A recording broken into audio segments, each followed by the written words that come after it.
From the street, the Durnhams had been pillars of generosity, their fortune woven into schools, libraries, and holiday parades.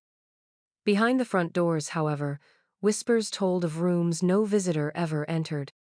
The first time I saw the Durnham estate, it was late January, and the snow had been falling all morning in thick, wet clumps that muffled the sound of my boots on the driveway.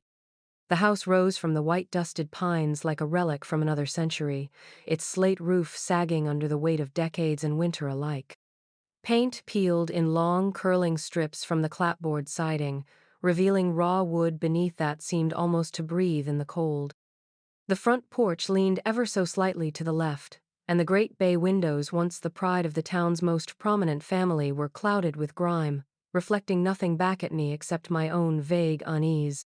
The Durnham estate had been empty for nearly 15 years, but in a place like Brookhaven, Vermont, abandonment doesn't mean silence. The locals would tell you the house never truly slept. They'd talk about the strange blue light that sometimes flickered behind the attic windows in the small hours, long after the property had been boarded up. They'd swear they'd heard tapping from inside the walls, slow and deliberate, like someone knocking to be let out. In summer, when the days grew long and the air was still, children riding their bikes past the property claimed they could hear faint singing an old lullaby in a voice too soft to place. People avoided the place, but no one forgot it. Every few years, someone would buy the property, drawn by its size, its history, or its bargain price, only to sell it again within months. The most recent sale was different. A development company out of Boston had big plans: tear down the rotting carriage house, gut the main structure, and turn the estate into a bed and breakfast aimed at tourists seeking authentic New England charm. For the first time in decades, there were trucks in the driveway, voices calling to each other across the snow, and the sound of hammers striking old wood. That's when things started to happen. The crew began work just after New Year's, focusing on the east wing first. The old plaster walls came down easily enough, layers of floral wallpaper peeling away to reveal lath and dust. But on the third day, one of the workers, a man named Rick Parsons, put his crowbar through what should have been empty space and hit something solid. He called over his foreman, thinking it might be an old safe or perhaps a support beam. Together, they widened the hole, only to find themselves staring into a narrow cavity no more than 3 feet wide. Inside was a small wooden chair, its paint flaked to bare grain, and beside it, a stack of folded children's clothes so brittle they disintegrated at the touch. Tucked between the folds was a single leather shoe, no larger than the palm of a man's hand. Rick swore he saw something else at first, something pale, like a sliver of bone, but when they pulled the debris out onto the floor, it was gone. The foreman ordered work stopped and called the site manager, who in turn called the police. Within hours, the road to the estate was blocked by state troopers, and by the following morning, federal agents had arrived. They sealed off the east wing entirely, escorting the construction crew out under orders not to speak to the press. Whatever was inside those walls, it wasn't just the relic of a bygone era, it was evidence. And in a town like Brookhaven, where history lingers like frost on the eaves, everyone knew one thing: the Durnham family had always kept secrets. But no one was prepared for what the walls would tell when they finally began to speak. Long before the Durnham estate became a place of boarded windows and whispered warnings, it stood as the crown jewel of Brookhaven, Vermont, a testament to the ambition and wealth of one man, Henry Alden Durnham. Born in 1863 to a farming family in Massachusetts, Henry was the sort of figure small towns turned into legend, the boy who left with nothing but a satchel and returned years later with a fortune. By the early 1890s, he had carved a place for himself in the booming textile industry, capitalizing on a post-Civil War hunger for American-made goods.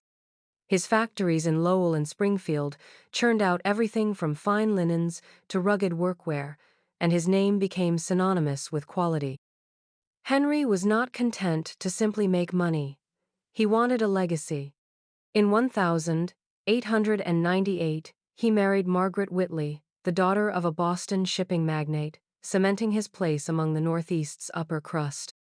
4 years later, he chose the quiet, snowbound hills of Brookhaven as the site for the home that would carry his name into the next century. The house rose over the course of 18 months, built in the grand Queen Anne style, with gabled roofs, intricate woodwork, and a sweeping veranda that seemed to embrace the rolling lawn. 3 stories tall, with 14 bedrooms and a ballroom on the third floor, it was a building designed to be admired. When the house was completed in 1902, the Durnhams arrived like royalty. They brought with them servants, horses, a carriage lined in red velvet, and a baby daughter named Eleanor. Henry wasted no time in weaving himself into the fabric of Brookhaven life. He donated generously to the local church, paid for a new wing on the town library, and funded a scholarship program for the children of mill workers. On Sundays, he and Margaret sat in the front pew, impeccably dressed, exchanging warm nods with their neighbors.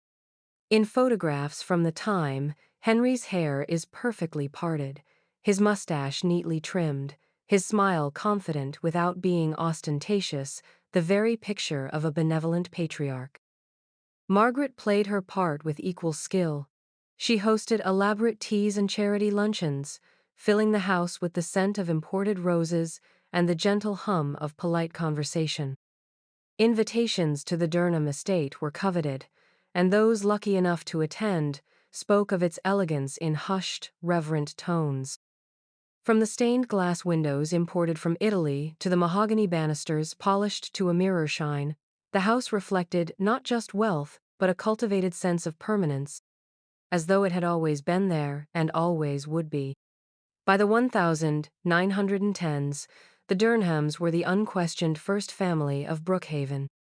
Their influence extended beyond the town limits, reaching into state politics, business alliances, and even the arts, as Henry became a patron to several struggling Vermont painters. Yet, for all their generosity, there was an unspoken understanding that the Durnhams were set apart. They lived above the town in more ways than one, their mansion perched on the highest hill, its windows catching the morning light before it touched any other roof. The 1920s brought further prosperity. Henry expanded his textile holdings into New Hampshire and Maine, weathering strikes and economic downturns with a shrewdness that earned both respect and envy.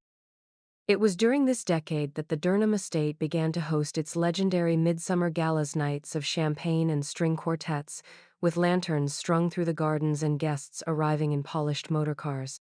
For the townspeople who worked the events as waitstaff or gardeners, it was a glimpse into a glittering world they could never truly enter.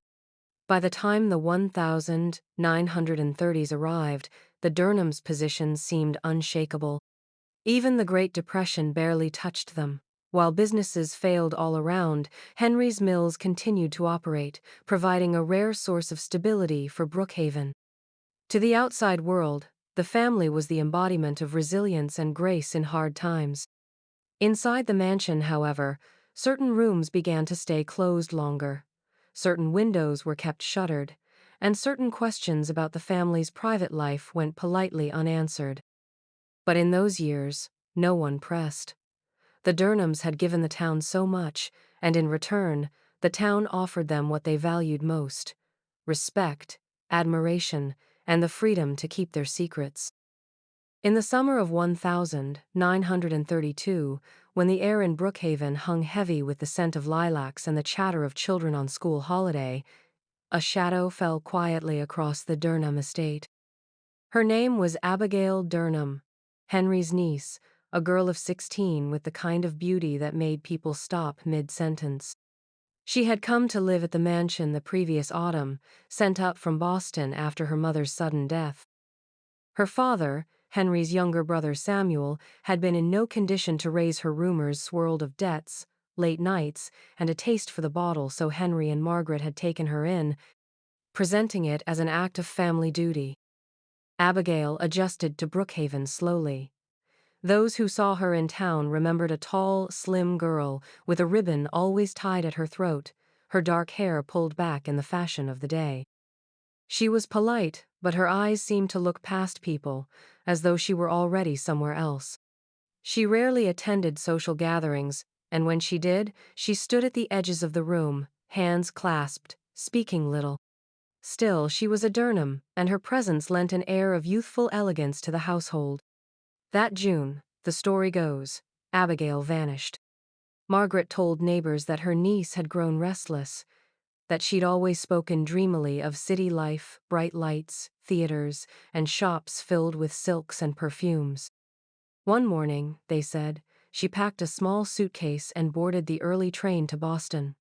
Henry confirmed the tale, shaking his head with a mixture of resignation and fondness, calling her a spirited girl with her own mind. The matter might have ended there if not for the unease in the way the story was told, and the gaps in the details that no one seemed willing to fill. The local newspaper gave it a few short lines in the society column: Miss Abigail Durnham, niece of Mr. and Mrs. Henry A. Durnham, has departed for Boston to further her education and broaden her horizons. No follow-up, no description of her departure beyond those carefully chosen words. In a year when even small thefts made front-page news, the sudden absence of a prominent family member was treated as if it were nothing worth dwelling on. Privately, however, people whispered. Some claimed Abigail had been unhappy in the mansion, that she had been seen walking the back fields alone at dusk, her eyes red as if she had been crying. Others recalled overhearing raised voices behind closed doors, Abigail's sharp, defiant tone and Margaret's cool, cutting reply. A maid who left the Durnham household that spring told her sister in confidence that the girl was not allowed certain parts of the house, particularly the east wing, and that more than once she had found Abigail trying the locked doors late at night. No one could prove anything, and no one tried too hard. In 1932, in a town where the Durnhams' generosity kept the library open and the church roof from leaking, unpleasant questions had a way of going unasked. It was easier, safer, to believe the story of a headstrong girl chasing a bigger life in the city. But in the months that followed, those who passed by the mansion swore they sometimes saw a pale face at an upstairs window, not Eleanor's, who was still a child, but older, thinner, with eyes that seemed to plead. And then, just as quickly, it would vanish into the shadows of the room. The sightings faded by winter, replaced by the soft glow of lamplight behind drawn curtains. The town moved on, and Abigail Durnham's name slipped quietly out of conversation, preserved only in the brittle edges of memory and the unspoken knowledge that something in that house had changed after she was gone. In the spring of 1933, less than a year after Abigail's disappearance, the quiet dignity of the Durnham estate was disrupted by the sounds of saws and hammers. The work began suddenly, without the sort of social preamble the family usually favored for major undertakings. There was no mention of it at church, no casual dropping of hints at the grocer's about redecorating or modernizing. One day, the house was its familiar self. The next, wagons and trucks loaded with timber and plaster were rumbling up the long drive. Henry told the few who inquired that the renovations were long overdue, but he offered no details, and Margaret remained entirely silent on the subject. It was unusual enough to draw notice, but the curiosity deepened once the men hired to do the work began to talk quietly, and only among themselves. Brookhaven was not a place where tradesmen kept secrets easily. The carpenters were locals, men who had built barns and porches for half the town, and they knew the bones of a house when they saw them. What Henry was asking for didn't make much sense. In the East Wing, walls that had stood for 3 decades were torn down and rebuilt nearly twice as thick. The empty space between the plaster and the exterior filled with brick and timber that served no structural purpose. Certain crawl spaces were sealed entirely, boarded over and plastered until they vanished behind seamless surfaces. Most puzzling of all were the so-called private storage areas. Henry had the men construct small, windowless rooms between existing bedrooms and hallways, accessible only by concealed doors that could be opened from one side. These spaces had no connection to the rest of the floor and were built with a precision and secrecy that unsettled even the most seasoned workers. The foreman, a man named Arthur Klein, was instructed to keep only 2 men assigned to those particular tasks and to ensure that no one else entered once the work was complete. When one of the younger carpenters asked Henry why such storage needed to be hidden away, the patriarch smiled thinly and said, "Some things are best kept apart." That was the end of the conversation. Henry was not a man who invited second questions. Word began to trickle into town. It was never framed as accusation, merely puzzled observation. Over mugs of beer at the tavern, men would shake their heads and wonder aloud why a family with so few residents needed more locked rooms than open ones. Women at the market speculated that Margaret was converting the space for valuables, though no one had ever known the Durnhams to keep their wealth in anything but banks and stocks. A few whispered another possibility, that it had to do with Abigail. The timing was too close, they thought, and though no one dared say it outright, the implication hung in the air like wood dust from the sawing. Yet whenever the theory was raised, someone else would hush it, reminding the speaker of the Durnhams' generosity, their importance to the community. By midsummer, the work was done. The house looked much as it always had from the outside, save for a faint newness to the paint on the east side. Inside, though, something had shifted.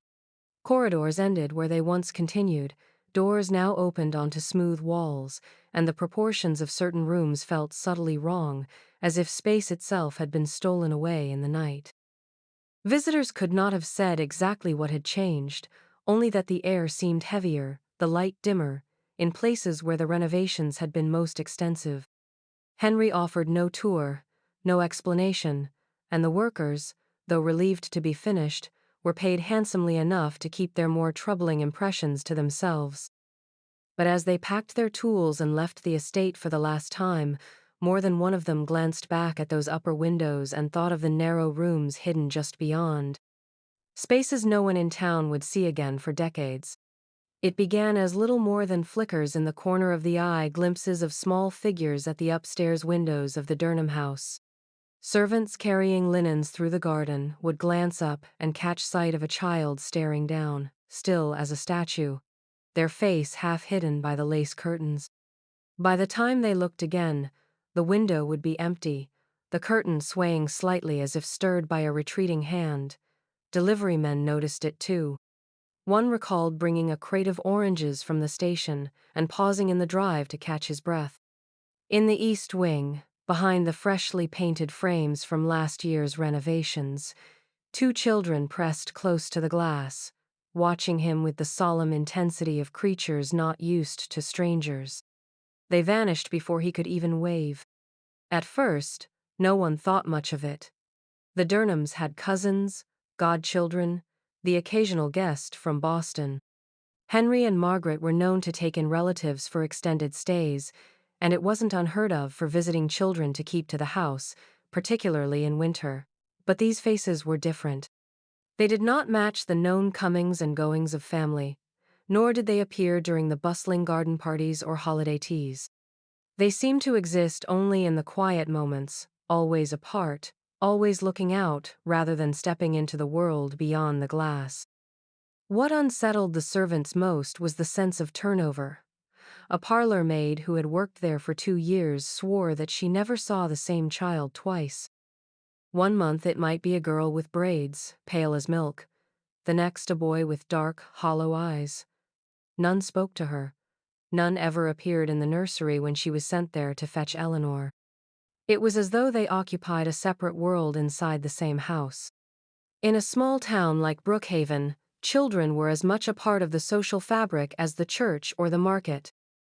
Their names and ages were common knowledge. Their faces appeared in Sunday school portraits and schoolyard photographs. But these children, whoever they were, left no trace. They were never enrolled at the local school.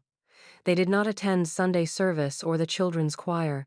No one remembered seeing them in town square during the harvest festival or skating on the frozen pond in winter.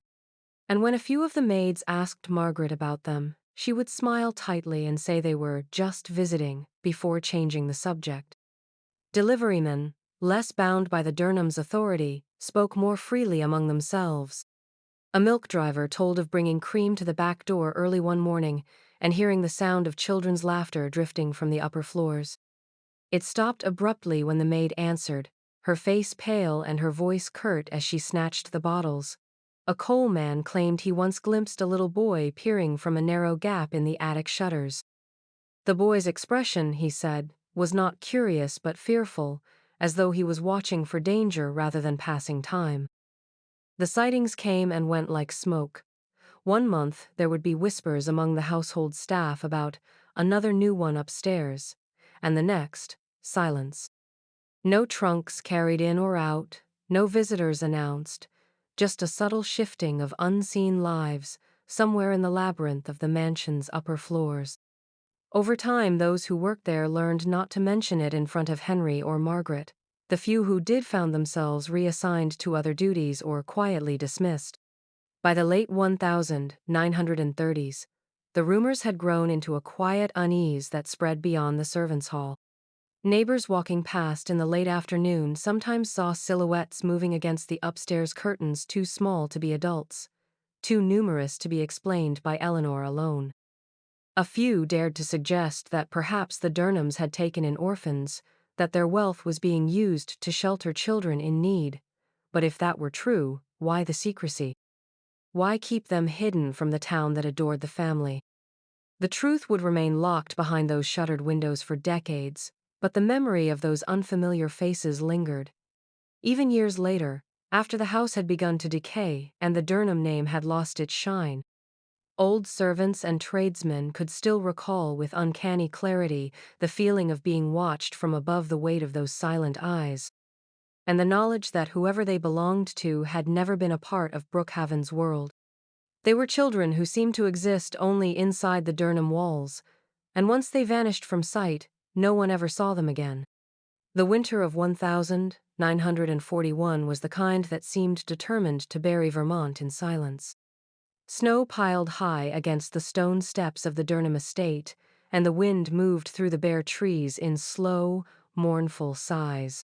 It was during one of these frigid January mornings that the news spread Henry Durnham, the patriarch of Brookhaven's most admired family, was dead. The official notice listed natural causes and nothing more, a polite final line for a man whose name had once commanded an entire town's attention. The doctor, an old friend of the family, signed the certificate without hesitation. There was no autopsy, no coroner's inquest, just the quiet burial of a man everyone assumed would be remembered for his wealth and philanthropy. The funeral, if it could be called that, was small to the point of being strange. The town expected a grand procession, something befitting a man who had funded the library and kept the textile mill running through lean years. Instead, only a handful of relatives attended, along with 2 business associates from Boston and the local minister.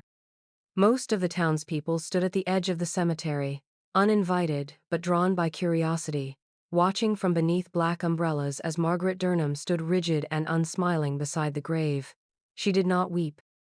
Her gloved hands remained clasped in front of her, and when the casket was lowered, she turned and left before the last shovelful of dirt hit the lid.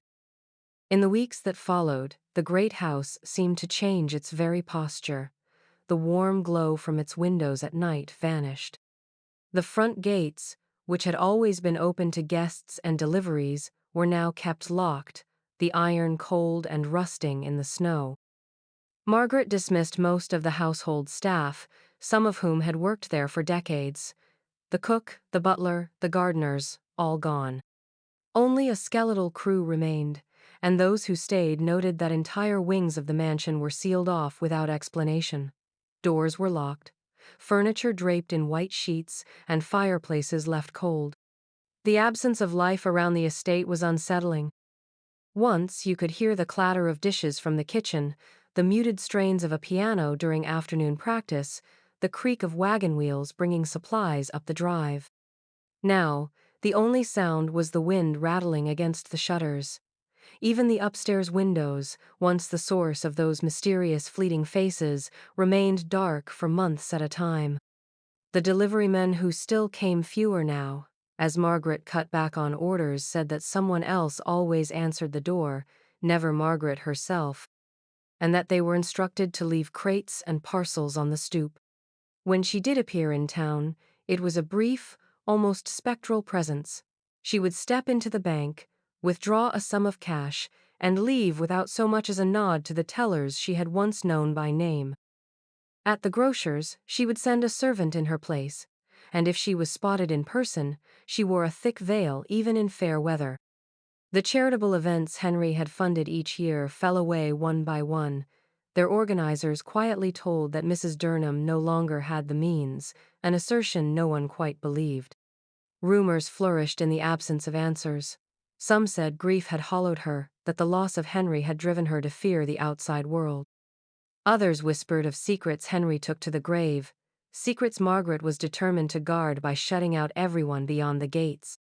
A few remembered the strange renovations from years before, the sealed rooms, and wondered if they were somehow connected to her sudden withdrawal. By autumn, the Durnham estate no longer felt like part of Brookhaven. It was a structure unto itself, a looming, silent witness to its own history, standing apart from the life of the town. And in the stillness that followed Henry's death, something about it seemed to be watching, as though the house itself knew that the story of the Durnhams was far from over, and that the most unsettling chapters were yet to be written. By the time the post-war boom swept across America, bringing with it new cars, neon signs, and the hum of optimism, the Durnham estate remained untouched by the cheer of the 1950s. The rest of Brookhaven seemed to glow with fresh paint and prosperity, but the great stone house sat like a relic from a grimmer age, its shutters sagging, its gardens overtaken by creeping weeds. Margaret Durnham, now well into her 60s, was seen less than ever, her appearances so rare that younger townsfolk began to speak of her like a ghost, someone who had once existed, but might no longer. The Durnham fortune, once so vast that it seemed inexhaustible, had begun to erode. The textile industry that Henry had built his empire upon was changing, factories closing or moving south where labor was cheaper. Investments faltered, taxes climbed. By the middle of the decade, whispers among the town's bank clerks and attorneys suggested that Margaret was liquidating assets to keep the estate afloat. But when approached about selling the property, offers came from wealthy families in Boston, from developers eager to turn the land into a country club. She refused outright. "The house stays in the family," she was reported to have said, her voice low and final. No one could tell if it was sentiment or something darker that bound her to the crumbling mansion. Neighbors, those who still lived close enough to see the property through the thick trees, began to notice unsettling things. In summer, when the heat pressed down heavy on the valley, a strange odor sometimes drifted from the estate. It was faint at first, almost like rotting wood, but on certain days it turned sharp and sickly sweet, carrying across the fence lines until even the postman mentioned it in passing. Margaret never addressed the smell, and the few brave enough to ask were met with silence or a curt dismissal. Then there were the noises. The Durnham place had always been too large for one person, but by the late 50s, the night seemed to hold new sounds: the rhythmic thud of hammering, the scrape of something heavy being dragged across a floor, the sudden metallic clang that echoed out and then was swallowed by silence. These sounds came not during the day, when the sun might make them seem ordinary, but deep into the night, sometimes past midnight, when the rest of Brookhaven lay asleep. One neighbor swore she saw a dim light moving from window to window in the closed-off east wing, though no one had set foot there for years. Deliveries to the house became erratic. In the past, Margaret had ordered food and supplies regularly from the grocer, but now crates arrived from out of town, their contents unknown. The drivers never stayed long, and they were often seen unloading their cargo at the back of the property, where the tree line swallowed the view. The few remaining tradesmen who did work there, a plumber, a stonemason, each told similar stories. They were paid in cash, instructed to work on small, isolated sections of the house, and never allowed beyond certain locked doors. Brookhaven, with its small-town memory and long appetite for rumor, kept its stories alive. Some said Margaret was hiding valuables in the walls to keep them from creditors. Others claimed she was losing her mind, tinkering with strange devices in the dead of night. A few whispered the old stories about children seen in the upstairs windows decades earlier and wondered if the noises meant they or someone else were still inside. Through it all, the estate endured, its stone walls blotched with lichen, its windows staring blankly toward the town as though keeping watch. Margaret, in her isolation, seemed determined to let the fortune crumble before she let the house go. Whatever was happening behind those locked doors, she guarded it with the last shreds of her power, and the Durnham name, once a source of pride for Brookhaven, was becoming something else entirely, a warning, spoken low, about what happens when a family locks itself away from the world and listens only to the sounds within its own walls. In the spring of 1962, the Durnham estate opened its gates for the first time in years. The wrought iron, long rusted in places, was pried apart to let the line of polished cars roll through, their tires crunching over the gravel drive that had lain unused for so long. The occasion was a rare one, the wedding of Margaret Durnham's niece, a young woman named Eleanor, who had grown up mostly out of state, and whose connection to Brookhaven was more by name than by memory. The townsfolk, who had spent decades speculating about the reclusive family, were almost giddy with curiosity, even if only a select few had actually been invited. From the outside, the mansion looked like a place waking from hibernation. Windows that had been shuttered for years now stood open to let the spring air through, though several on the upper floors remained sealed tight. Fresh flowers had been planted along the front walk, their brightness a jarring contrast to the ivy that clung stubbornly to the stone. The air smelled faintly of polish and lavender water, as though the house had been hurriedly dressed for company.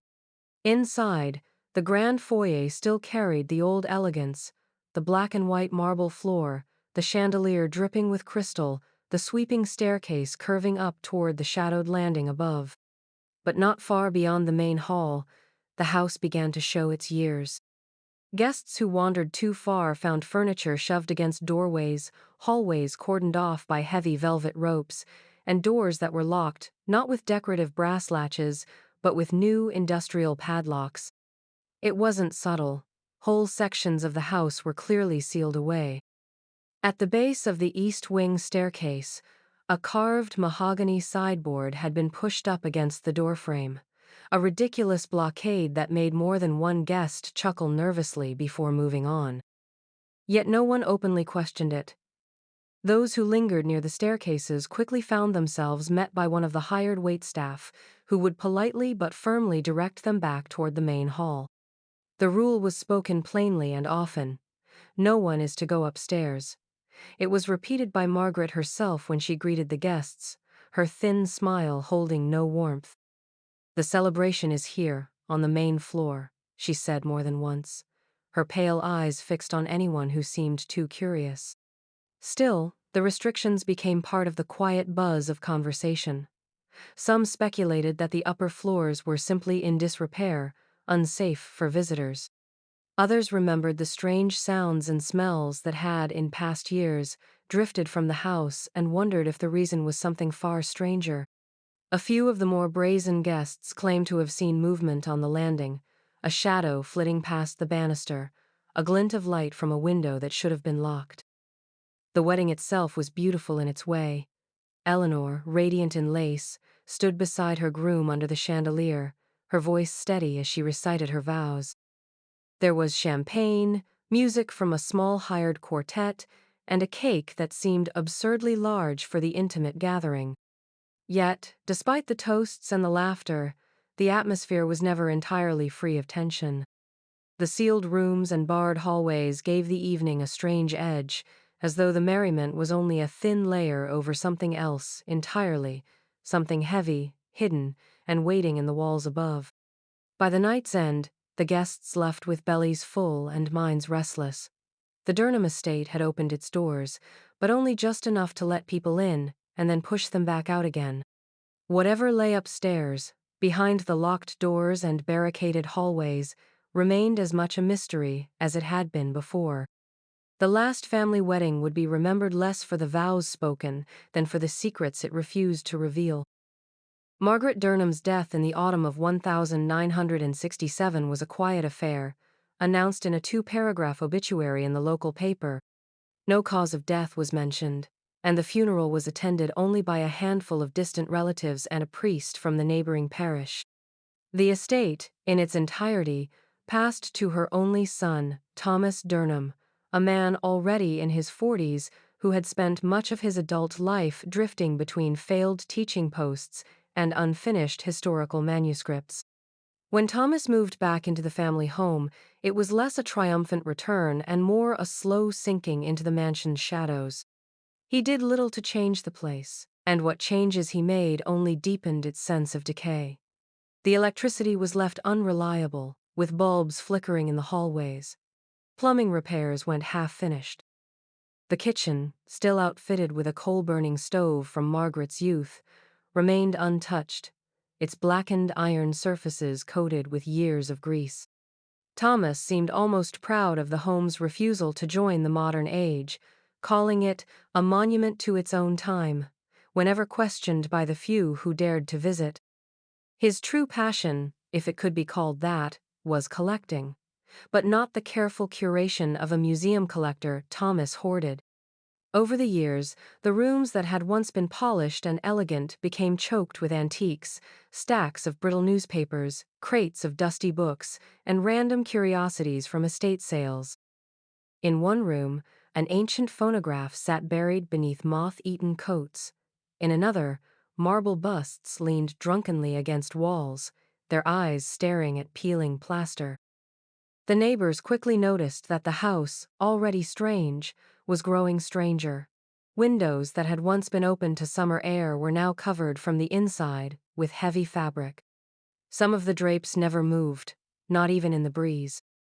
The few workmen who were called in for repairs reported unsettling details: walls that sounded hollow when tapped, corridors that ended abruptly in newly built partitions, and, in one case, wallpaper stretched so tightly over something beneath it that it seemed to pulse when the light shifted. By the mid-1970s, the whispers around Brookhaven had taken on a sharper edge. Children dared each other to run up to the gate at night and press their ears to the bars, claiming they could hear faint music or a woman's voice humming somewhere deep inside. A mailman told the story of a package addressed to a name he didn't recognize, delivered to Thomas and never seen again. And always, there was the talk of hidden rooms. Some said they had existed since Henry Durnham's day, tucked between walls or sealed behind ornate wood paneling. Others insisted Thomas was building them himself, using scavenged doors and partitions to create a warren of secret spaces only he could navigate.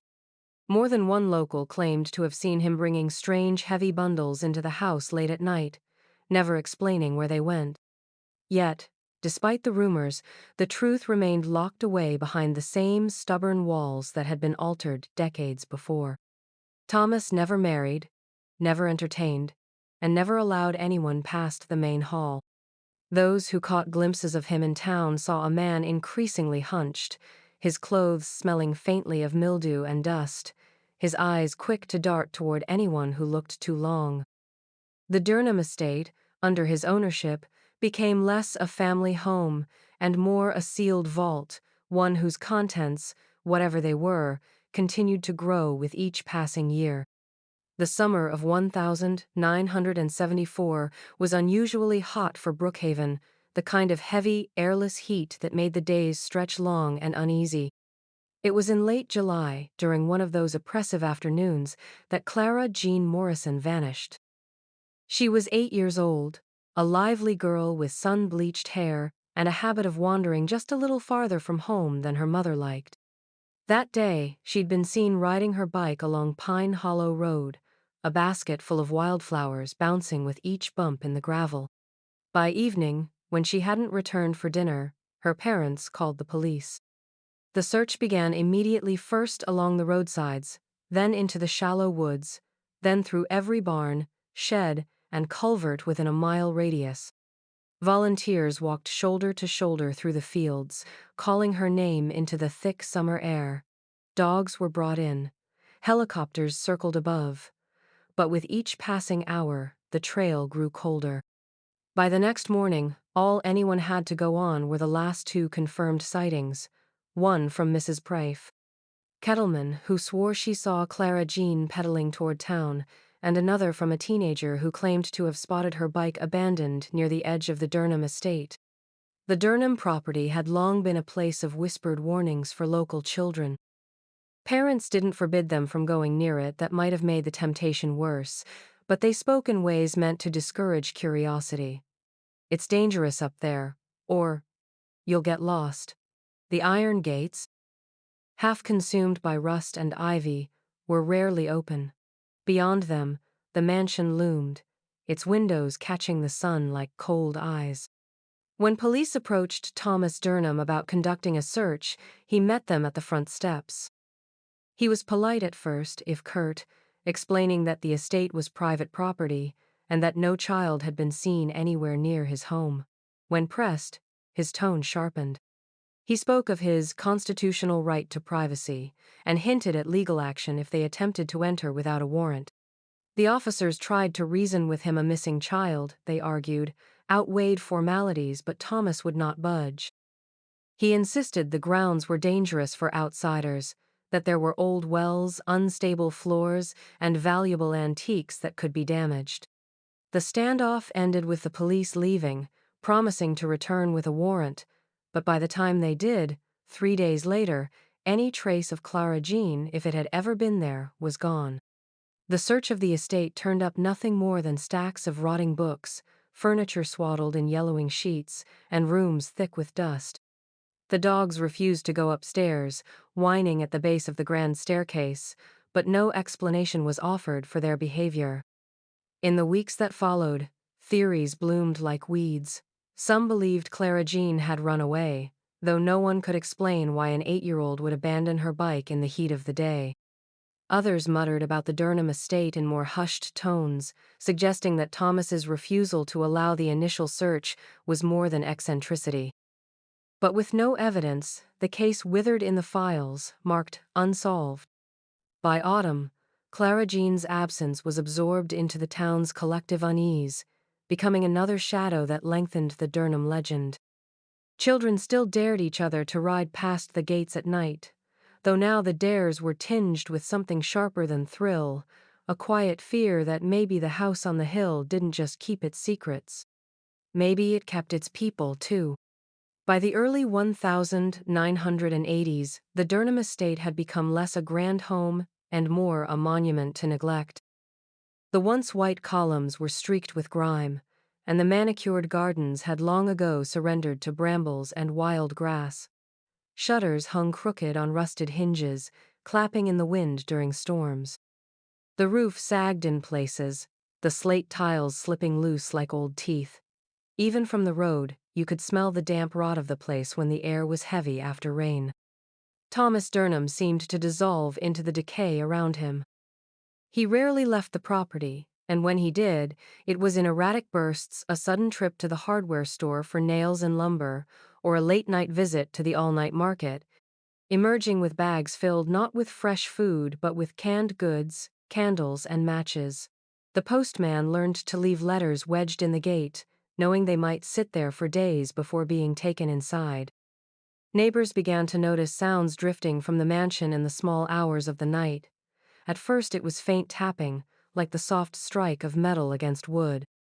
Sometimes it would go on for hours, stopping only when the sky began to pale. Then came the singing, not joyous, but low and wavering, as if someone were humming to themselves in the dark. People described it as a woman's voice, though no one could recall Thomas ever having a housekeeper, a guest, or a companion. The most unsettling reports were of the muffled crying. It would come suddenly, breaking the stillness of the evening, a sound half smothered, as though it came from behind thick walls. The first few times, neighbors dismissed it as a stray animal, but the cadence of it, the rising pitch, the gasping, was undeniably human. One summer night, Mrs. Carver, who lived 2 properties down, claimed she heard it drifting through her open window. It was faint, but clear enough to raise the hair on her arms. She said it went on for nearly 20 minutes before fading into silence. Rumors thickened, but few dared confront Thomas. Those who tried were met with the same sharp defensiveness he'd shown years earlier during the investigation into Clara Jean's disappearance.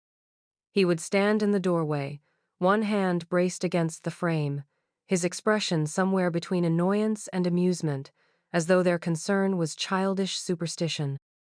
He never denied the noises outright, only muttered that old houses talk and that the wind does strange things through the chimneys.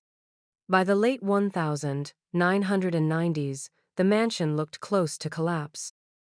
Entire sections of the porch had rotted through, and a storm took down part of the west roof, leaving a black, yawning hole visible from the road. Yet, somehow, Thomas kept the place just intact enough to survive. Delivery drivers left supplies at the gate, and he would retrieve them when no one was watching. No one could say for sure what he did inside all day or all night. What the neighbors knew, with the kind of certainty that needed no proof, was that the Durnham house had stopped being just an eyesore. It was something else now, a thing alive in its own way, groaning in storms, sighing in heat, whispering through its walls.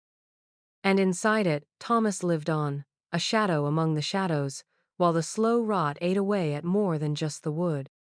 When Thomas Durnham died in the winter of 2005, the news barely rippled through the town.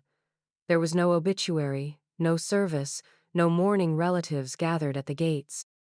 The discovery of his death was almost incidental. A utility worker, sent to check on an unpaid bill, found the front door ajar and the interior bitterly cold. Inside, Thomas lay in his worn armchair by the hearth, a thin plaid blanket over his knees, the fire long dead. The medical examiner later called it natural causes, though in truth, it seemed more like the house had simply outlasted him. With no will on file and no surviving heirs, the estate slipped into the slow, grinding machinery of probate court. For years, it sat in limbo, the grass swallowing the path to the door, vines clawing their way up the facade. Weather chewed away at the roof, rainwater pooling in the upper rooms until the plaster buckled and fell in pale chunks. Birds nested in the rafters, raccoons took up residence in the basement, and the once grand front parlor became a nest of dust, feathers, and shredded newspapers. In that long period of abandonment, the house seemed to grow darker in reputation. Trespassing teenagers would dare each other to touch the front steps, but few ever went further. Those who did sometimes returned pale and shaken, muttering about strange drafts in rooms with no open windows or the sound of footsteps moving in rhythm with their own.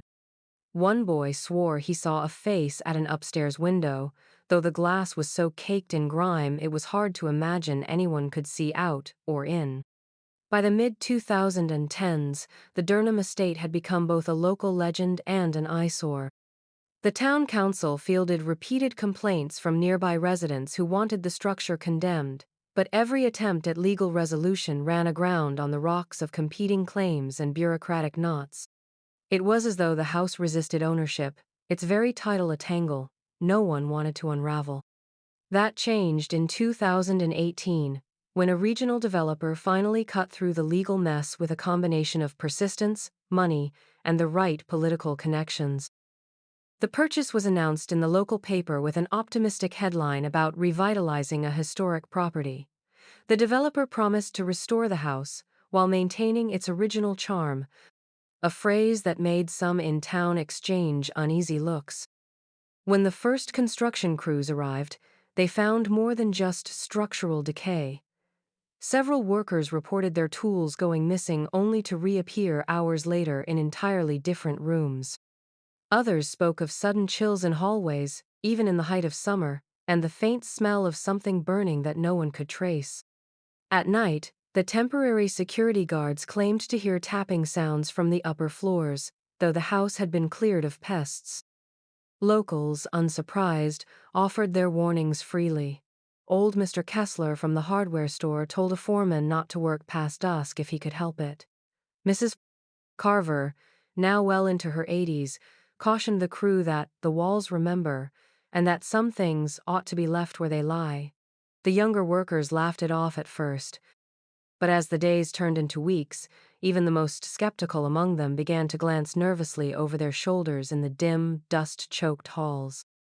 The Durnham house had been emptied of its final occupant, but in the quiet between hammer blows and the hiss of saws, it still seemed to breathe a slow, deep inhalation, as though it were waiting for whatever would come next. The demolition began in the spring of 2019, when the thaw loosened the ground and made it easier to bring in heavy equipment. The first few weeks were uneventful. The crews stripped rotting wallpaper, carted out debris, and tore down warped paneling that gave off the scent of mildew and age. The work was noisy, mechanical, almost dull. Then, one afternoon, in what had once been a small upstairs bedroom, a laborer's hammer blow rang hollow. He froze, listening. The wall had answered with an odd, muffled thump, as if the plaster concealed not studs or brick, but an empty space. The foreman was called over, and with a few more careful swings, a section of faded plaster crumbled away, revealing not the expected insulation or wiring, but a smooth, sealed surface of old timber. The boards were nailed tightly, their edges caulked with a crumbly, yellowing compound. No door, no hinges, just a wall within a wall. Someone had gone to great lengths to keep whatever was inside from ever being found. It took a crowbar and 20 minutes of grunting effort to pry the boards free. As the last plank came away, the stale air that escaped was sharp and dry, like the breath of a cellar unopened for decades. The cavity inside was small, barely waist-high, lined with raw wood. At first, it seemed empty, but as their eyes adjusted, the workers began to pick out shapes. A pair of tiny leather shoes, cracked and shrunken with age, lay side by side against the far wall. Next to them, a second pair and then a third, each different in style and size, all clearly belonging to children. Further back, bundled in brittle brown paper, were lengths of hair, each tied neatly with faded ribbons. The hair varied in color: pale gold, deep brown, even a shade of copper red, and though the ribbons had frayed, the strands themselves were preserved in a way that made the men shift uncomfortably. Then there were the jars. 3 of them, glass-clouded by time, filled with something suspended in a yellowed liquid. The contents were unrecognizable, twisted, organic shapes that looked disturbingly like they might once have been alive. No one touched the jars at first. The room was silent except for the faint hum of the work lights, and it was as though everyone present was aware they had crossed a threshold they hadn't meant to. The foreman, his face pale, pulled out his phone and made the call to the police. When the officers arrived, they moved with the brisk, impersonal efficiency of people determined not to linger. They photographed everything in place before carefully lifting each item into evidence bags. One of them, a younger patrolman, stared a little too long at the jars before muttering something under his breath and looking away. The older officer told the crew they could pack up for the day. Work would be halted until further notice. By evening, word had spread through town. People spoke of the find in hushed tones: the shoes, the ribbons, the jars. Some said they had always known the Durnham place was hiding something, but few had imagined anything so intimate, so unsettling. In the dim light of that half-gutted room, the hole in the wall gaped like an open mouth, as if the house itself had just confessed a secret it had been holding for nearly a century. The house seemed to sense its own unmaking. After the first cavity was found, the air inside felt heavier, as if the walls were holding their breath. Work resumed reluctantly a week later, the demolition crew moving slower, their usual banter absent. The foreman insisted they follow the blueprints closely, watching for any hint of irregularity. It was in what had once been a sitting room now, stripped bare to its bones, that the second hollow revealed itself. A section of wall near the corner sounded subtly different under the tap of a hammer. The wood had a muted, drum-like resonance. The workers exchanged uneasy looks before prying away the paneling. Behind it, hidden by a tight lattice of boards, was a small enclosure no more than 4 feet wide. The boards came away reluctantly, their nails groaning in protest. When the last one fell, A single object emerged from the dim interior, a rusted iron crib. Its bars were thick, the paint long since peeled into jagged flakes. Along the frame, leather straps dangled, cracked and brittle with age, their buckles dulled to a brown patina. One of the workers reached in and touched the crib. It rocked slightly, producing a faint metallic whine. The straps swayed gently, like pendulums marking time in a room that hadn't felt air in decades. No bedding remained, only a thin layer of dust and the faint, bitter scent of old iron. Someone muttered that they should call the police again, but the foreman said they'd finish the room first. It was a mistake they would regret before the day was done. 2 days later, on the opposite side of the house, the third hollow came to light. This one was discovered by accident when a worker's pry bar slipped and punched through a seam in the wall of an upstairs study. Behind the thin layer of plaster was yet another wooden barrier. When it was pulled away, the cavity inside was neater, almost deliberate in its arrangement. Stacks of small, brittle notebooks filled the narrow space from floor to ceiling. Their leather covers were dry and cracked, their pages yellowed and fragile. A few had been wrapped in faded cloth, as if to protect them from dust. On the inside covers, in a looping, careful script, was the name Margaret Durnham. The dates began in 1919, the year she married Henry, and ran unbroken until 1965, just 2 years before her death. The writing inside was dense, each page filled margin to margin, as though she could not bring herself to leave any space blank. The first few entries were mundane accounts of weather, household expenses, and the names of guests. But in later volumes, the tone shifted. Phrases grew repetitive, almost incantatory. Certain pages were blotted where the ink had pooled, and some entries ended abruptly mid-sentence, as though interrupted. The workers barely skimmed the contents before placing the notebooks in boxes for the police. Still, a few glimpses were enough to unsettle them. Lists of names, sometimes marked through with a heavy stroke of ink, and strange observations about keeping them quiet, or the little ones who will not be missed. By the end of that week, the 3 discoveries, the shoes and ribbons, the iron crib with straps, and the journals had transformed the demolition site into something closer to an excavation. The house was no longer merely being dismantled. It was being exposed, stripped of the last defenses it had built around its secrets. And with each hollow space pried open, the sense grew among the crew and the townspeople alike that the Durnham estate had never been just a home.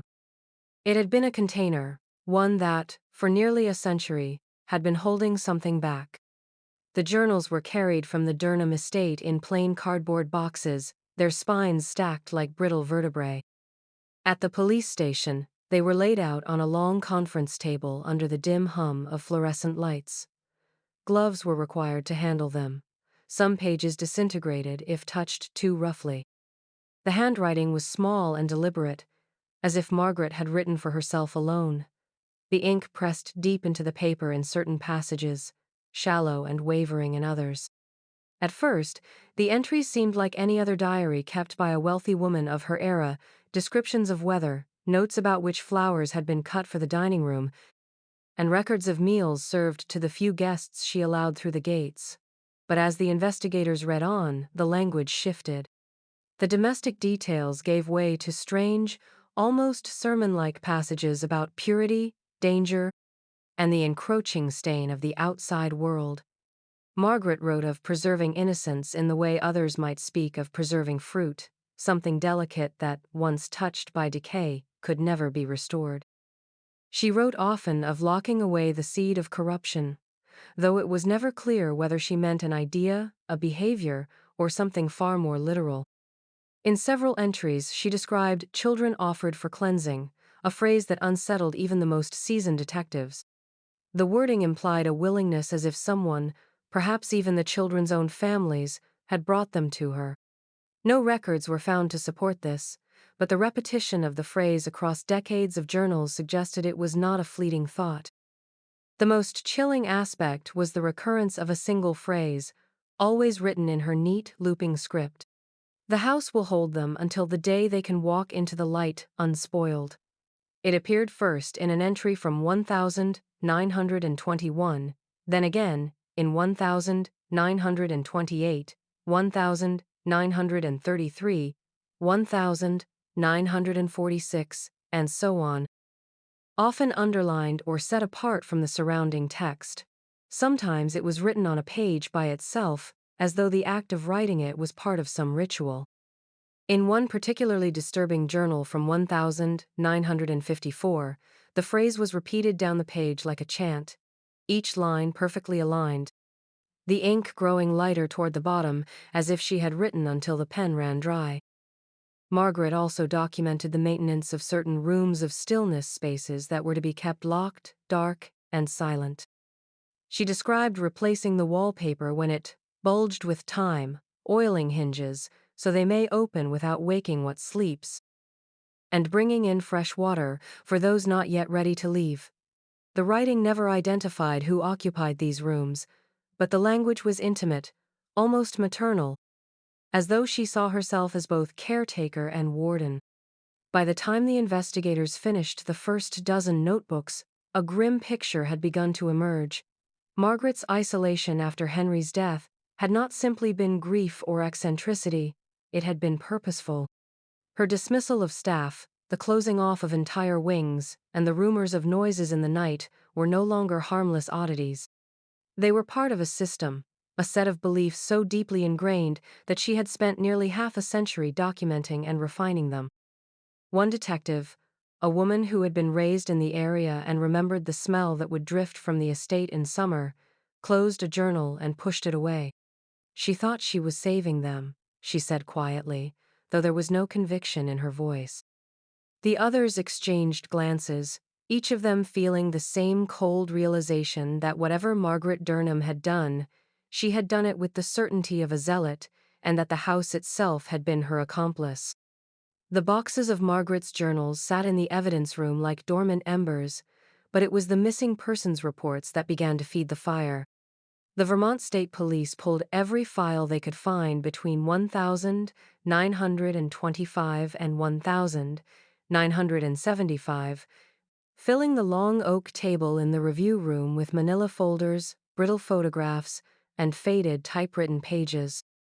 Some reports were barely legible, the carbon copies blurred with age, but even the smudged words carried weight. These were not just names on paper, they were children who had vanished, their lives frozen in the moment they stepped away from safety.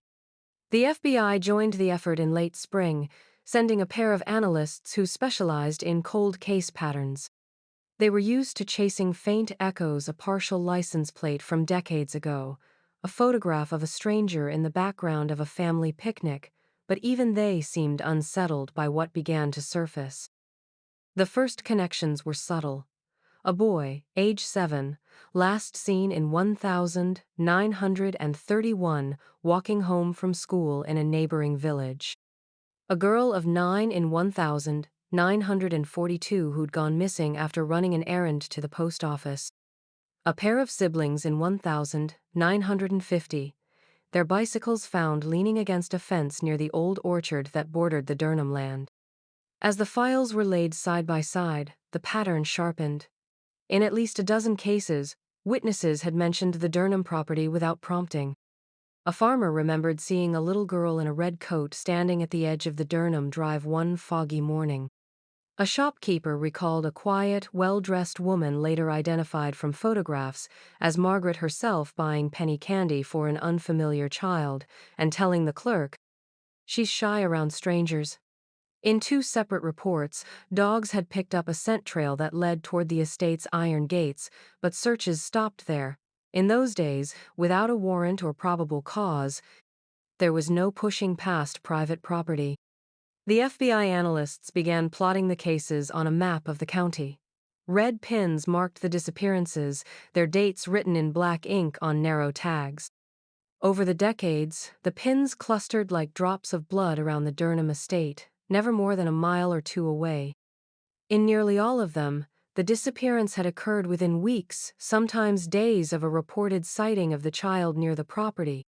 It was the testimony from a retired mail carrier that unsettled the room the most. His 1965 statement, long buried in the archives, described delivering a letter to the Durnham gate on a sweltering July afternoon. While waiting for Thomas to sign for the delivery, he heard faint crying from somewhere beyond the hedges. Not the kind of crying you hear from a fussy child, he had told the sheriff at the time. It was muffled, tired, like someone who'd been crying a long time. The note in the file indicated the sound was dismissed as possibly from a neighbor's property. By the end of the review, the investigators had identified 22 disappearances that fit the emerging profile.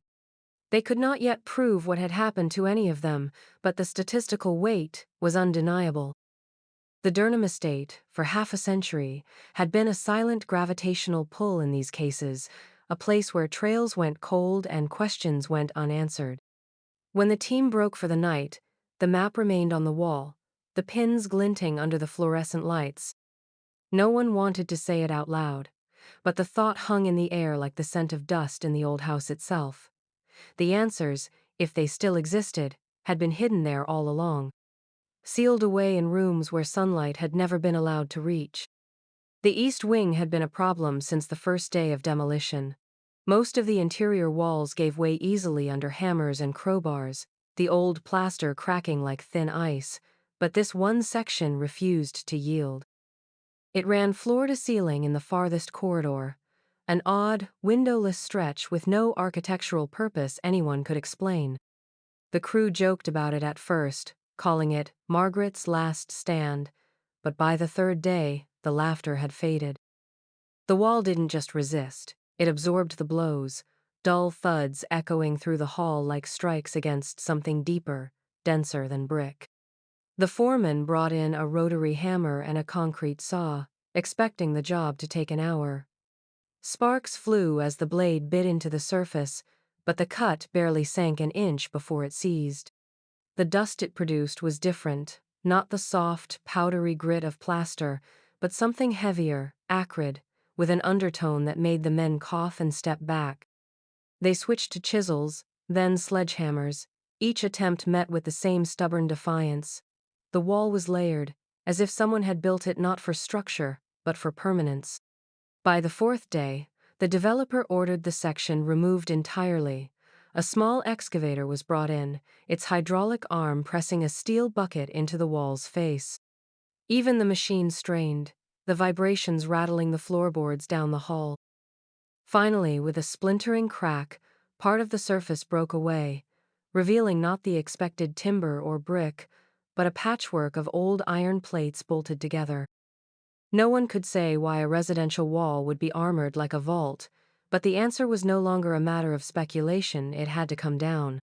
When the final bolts were sheared off and the plates pried loose, a rush of air spilled out.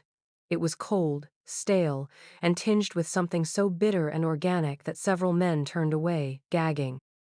Behind the barrier lay a narrow chamber, no wider than a pantry but running nearly the full length of the hall. The dim beam of a flashlight caught shapes along the far wall, small, fragile shapes. 6 in all, slumped or curled in different positions, their forms preserved to a leathery stillness by the dry, sealed space. The air had mummified them, drawing back their skin to sharp cheekbones, their hair still clinging in wisps to their scalps. Each was wrapped in a quilt, the faded fabric stitched with the same emblem, a shield, like crest flanked by curling vines, the Durnham name barely visible in worn thread. The quilts were tucked with care, as if the act had been deliberate, even tender. Some of the small faces were turned toward the door, their empty sockets catching the light in a way that made one worker drop his flashlight and back out of the room, muttering a prayer under his breath. The police sealed off the wing within the hour. Forensics teams arrived, their gloved hands moving with a mix of precision and visible unease. Cameras flashed in the gloom, each burst illuminating the scene like a grotesque portrait, the patterned quilts, the tiny forms, the dust motes drifting between them like falling ash. No one said it outright, but every man and woman who stood there knew they were looking at the end of something that had begun long before any of them were born. Whatever had been hidden in the East Wing had been meant to stay there forever, locked away under iron and secrecy. But the house had finally given it up, and the truth, once uncovered, could not be sealed away again. The examination began in the temporary white tents erected on the lawn, the kind used in disaster zones or mass casualty events. Under their fluorescent glare, the quilts were peeled back one by one, each movement revealing the still, shrunken forms beneath. The forensic anthropologists worked with a quiet, almost ceremonial discipline, as though the wrong touch might somehow disturb decades of silence. Each child was given a number, their remains placed on stainless steel tables, the fabric folded neatly beside them as potential evidence. It didn't take long for the experts to form a grim timeline. By studying bone density, dental eruption, and subtle wear patterns, they could estimate each child's age to within a few months. The earliest dated back to the mid-1930s, a boy of about 6 with hair so pale it was almost translucent, still clinging in fine strands to his skull. The most recent dated to the mid-1970s, a girl, perhaps 8, whose dark hair had been braided before death, the plaits flattened against her desiccated shoulders. Between them lay decades of victims, each frozen in the same quiet, airless space. The cause of death was no mystery, though the confirmation chilled everyone who heard it. There were no blunt force fractures, no gunshot wounds, no deep lacerations. Instead, the evidence pointed to a slower, more deliberate cruelty, dehydration, malnutrition, and prolonged confinement. The bones bore the markers: porous texture from vitamin deficiency, slight bowing from calcium loss, the thin, brittle quality of starvation.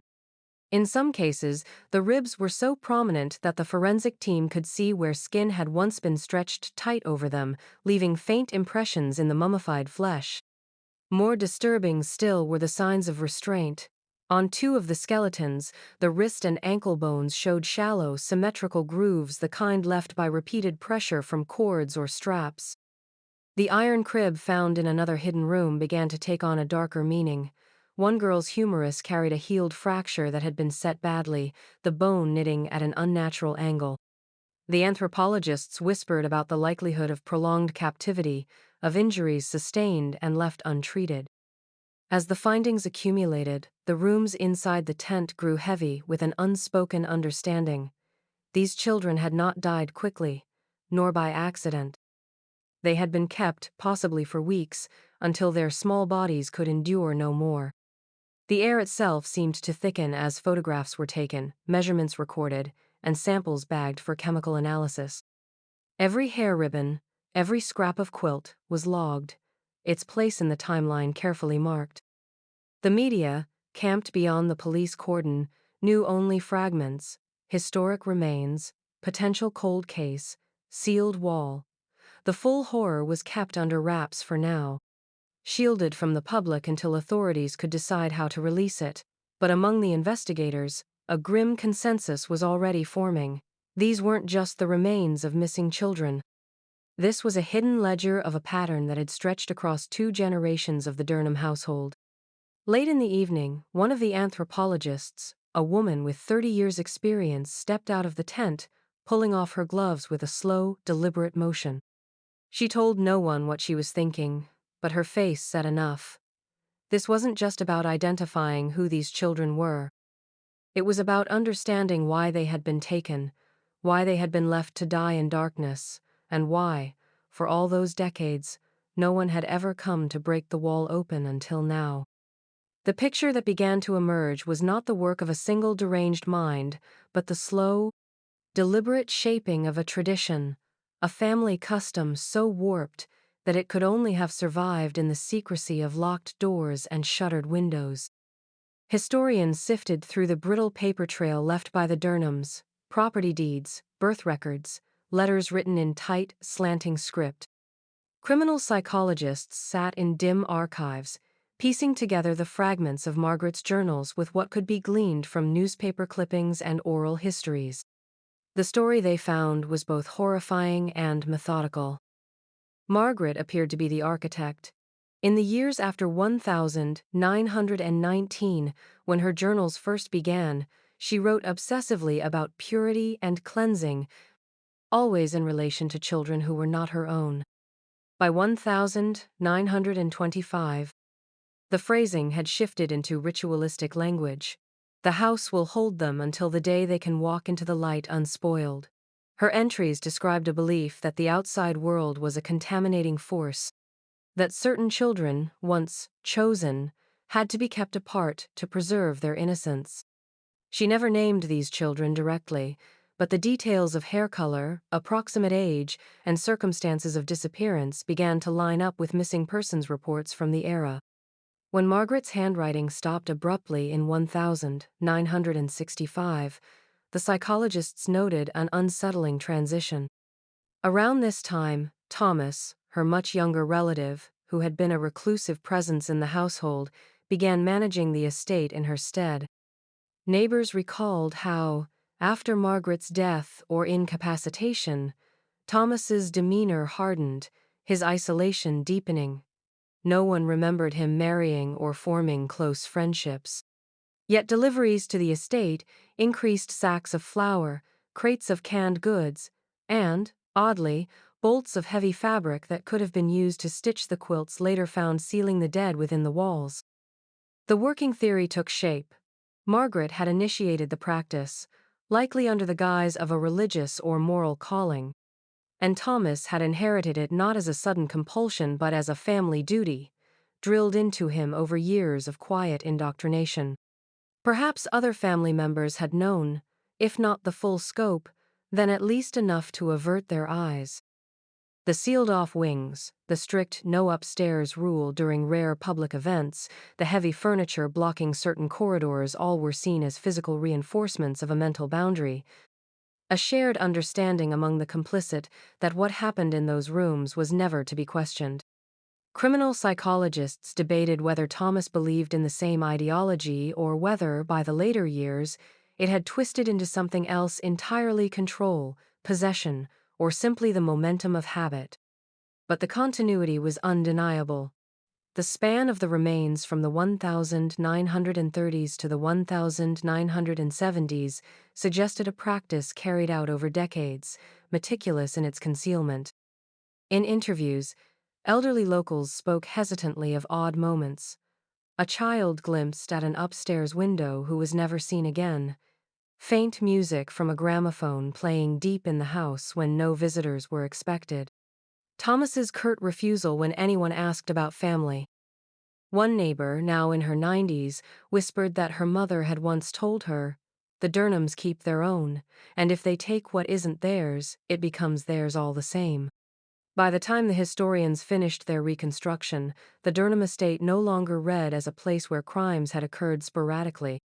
It was a house built into the very architecture of secrecy, a place where silence had been cultivated like a crop, passed from one keeper to the next, until the final occupant died and the walls were finally forced to speak. When the demolition crews finally brought the last walls of the Durnham estate down, the sound was not the satisfying crash of ruin but something heavier, as though the building resisted even in its final moments.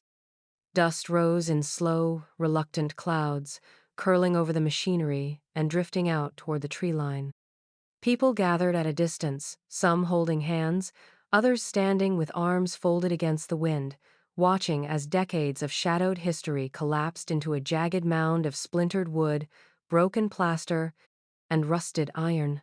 The air carried the strange, sour smell of old timber that had been shut away from sunlight for far too long. By the following spring, the land had been cleared and leveled. Grass began to grow where the foundation once pressed into the soil. A plan emerged to turn the site into a memorial garden, a place not to erase what had happened but to face it with quiet, deliberate acknowledgement. Volunteers from the community, joined by families of known victims, planted rows of white hydrangeas and lavender along winding gravel paths. At the center, where the main hall of the house had once stood, workers set a ring of polished stone plaques, each bearing the name of a child whose identity had been confirmed through painstaking investigation. Some plaques were complete, etched with names, dates of birth, and the day each life was cut short. Others were blank, waiting for answers that might never come. These blank stones were smooth and pale, reflecting the light in a way that seemed almost fragile, as though they could fracture under the weight of all they represented. Locals brought flowers to both the named and the nameless, laying them without distinction. The gesture was simple but deeply felt. Every life lost here mattered, whether or not it could be fully traced. An unspoken rule took root in the town: no one passed through the garden without slowing their steps.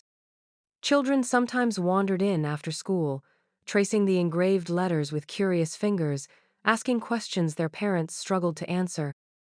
The older residents spoke of the place with a kind of careful reverence, not as a tourist stop or a morbid curiosity, but as a wound the town had chosen to keep uncovered so it could be tended rather than ignored.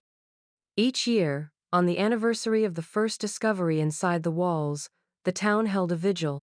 It began at dusk, when the last of the sun sank below the hills, and the garden was lit only by hundreds of candles set along the pathways.